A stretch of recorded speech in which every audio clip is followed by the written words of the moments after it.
Olá, você já parou para pensar que você pode estar comendo óvulo não fecundado? Na verdade, a grande maioria das pessoas comem. Sim, porque quando a gente fala de um ovo de galinha, por exemplo, ele acaba sendo um óvulo que no jargão biológico chama-se ovócito secundário, mas nada mais é do que um óvulo não fecundado. Quando a gente fala de fecundação, tem o gameta masculino e o gameta feminino. Vamos pegar o ser humano. O gameta masculino é o espermatozoide e o gameta feminino é o óvulo da mulher. Então, o que, que acontece? Um ovo, teoricamente, ele é uma das maiores células. Claro, o do avestruz acaba sendo a maior célula que já tem. Aí tem alguns conceitos, depende, tem algumas correntes biológicas aí da biologia que umas dizem que a gema vamos chamar de óvulo, é o óvulo, vamos dizer, do ovo. Outros dizem que é aquele pontinho branco que normalmente está em cima da gema, quando a gente vai fritar um ovo, quebra um ovo, a gente acaba vendo. Mas no geral é isso, no geral a gente está comendo uma célula, e por não ser uma célula que teve fecundação, então 100% ali do DNA é da mãe, nesse caso da galinha. Então a gente acaba comendo praticamente como seria comer vamos dizer, uma comparação, um óvulo de uma mulher ovulando, só que a gente come ele no formato de um ovo que é proveniente de uma galinha. Mas por quê? Por que é assim? O que levou o ovo a se desenvolver dessa forma? Esse é um tema bem bacana, bem interessante, principalmente para quem gosta aí da parte de genética e de evolução. Se a gente parar para pensar, o pintinho em si, ele se desenvolve dentro do ovo. E como ele não recebe o alimento da mãe nesse período, na verdade, todo o alimento que ele vai receber, a mãe deixa para ele dentro desse ovo. Então é onde ele vai se alimentar. E por isso que para a gente também tem um bom valor nutricional, porque o ovo em si ele é constituído de proteína, carboidrato e lipídio, que é essencial para o crescimento de um pintinho e também para o nosso caso, que a gente também acaba utilizando como, vamos dizer, como alimentação para o próprio ser humano.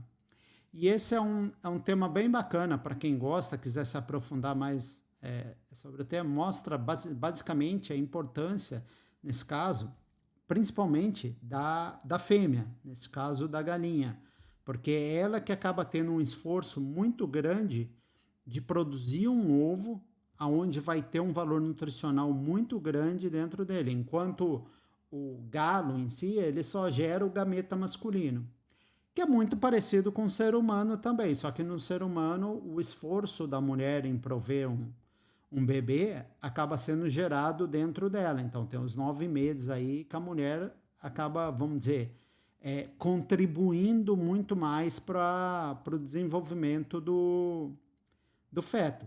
E é interessante observar, quando a gente começa a observar na natureza, acontece muita coisa, principalmente em mamíferos, aves, onde a mãe, vamos dizer, dispensa uma maior contribuição para o nascimento de um feto. E aí tem teorias da ala de evolução, principalmente ligadas à genética. Tem um livro bem bacana chamado O Gene Egoísta, onde ele aborda que, na verdade, como a mãe vamos dizer, dispensou muito trabalho, muito do seu tempo, muito do seu esforço físico em dar esse primeiro impulso, por isso que a mãe até tende a ter mesmo depois que nasce, a mãe tende a estar mais envolvida com o feto do que o próprio pai. E isso a gente acaba observando, que acontece com o ser humano.